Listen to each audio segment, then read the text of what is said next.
সোনকালে দিব লাগে অতি সোনকালে দিব লাগে আমার বিদ্যুৎ অতি সোনকালে দিব লাগে আমার বিদ্যুৎ অতি সোনকালে দিব লাগে বিদ্যুৎ সরকার হাই হাই অসম সরকার হাই হাই বৰক্ষেত্ৰীৰ পৰিহামাৰী গাড়ীঘাটত 9 মাহে বিকল হৈ আছে এটা ট্ৰেন্সফৰ্মাৰ 15,000 টকা নিদিয়া বাবেই 9 মাহে বিদ্যুতৰ পৰা বঞ্চিত ৰাইজ নলবাৰী জিলাৰ বৰক্ষেত্ৰীৰ চৰ অঞ্চলৰ পৰিহামাৰী গাড়ীঘাটত 9 মাহে বিকল 522 DTR নম্বৰৰ ট্ৰেন্সফৰ্মাৰটো বিকল ট্ৰেন্সফৰ্মাৰ সলনি কৰি দিয়া নাই হাজো উপসংমণ্ডলে বিদ্যুৎ সেৱা সক্ৰিয় হৈ থকা সময়লৈকে ৰাইজে বিদ্যুতৰ বিল নিয়মীয়াকৈ পৰিশোধ কৰি আহিছে কিন্তু হঠাৎ 522 DTR নাম্বাৰ ট্ৰেন্সফৰ্মাৰটো বিকল হৈ পৰাত ৰাইজে বিদ্যুতৰ পৰা 9 মাহে বঞ্চিত হৈ আছে বিদ্যুৎ সেৱা বন্ধ হোৱাৰ পাছতো বিদ্যুৎ বিভাগে নিজৰ ইচ্ছামতে বিল বনাই গৈছে ফলত ৰাইজে প্ৰতিবাদ কৰিবলগীয়া হৈছে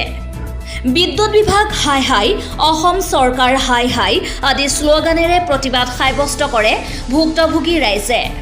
ট্ৰেন্সফৰ্মাৰ বিকল হৈ পৰাত বিদ্যুৎ সেৱা বন্ধ হোৱাৰ পাছতো কেনেকৈ বিদ্যুতৰ বিল প্ৰস্তুত কৰিলে অসমৰ বিদ্যুৎ বিভাগে ইয়াক লৈ ৰাইজৰ মাজত প্ৰতিক্ৰিয়াৰ সৃষ্টি হৈছে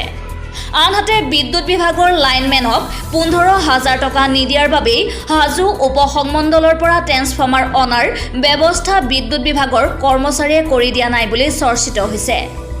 লাইনমেনসকলে ট্ৰেন্সফৰ্মাৰ সলনি কৰি দিয়াৰ নামত ৰাইজৰ পৰা 15,000 টকা দাবী কৰা বুলি অভিযোগ উত্থাপন কৰিছে ভুক্তভোগী ৰাইজে 9 মাহে বিদ্যুৎ সেৱা বন্ধ হৈ থকাৰ বাবে গাঁওখনৰ ছাত্ৰ-ছাত্ৰীৰ লগতে ৰাইজে বহু সমস্যাৰ সন্মুখীন হ'বলগীয়া হৈছে বিদ্যুৎবিহীনভাৱে 9 মাহে জীৱন যাপন কৰিছে কুৰিহামাৰী গাড়ীঘাটৰ ৰাইজে এই ক্ষেত্ৰত বিভাগীয় কৰ্তৃপক্ষৰ হস্তক্ষেপ বিচাৰিছে ৰাইজে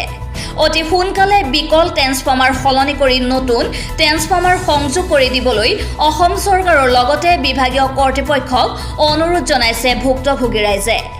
15,000 টকা দাবী কৰা লাইনমেনৰ ওপৰত তদন্ত কৰি ব্যৱস্থা গ্ৰহণৰ দাবী উত্থাপন কৰিছে ৰাইজে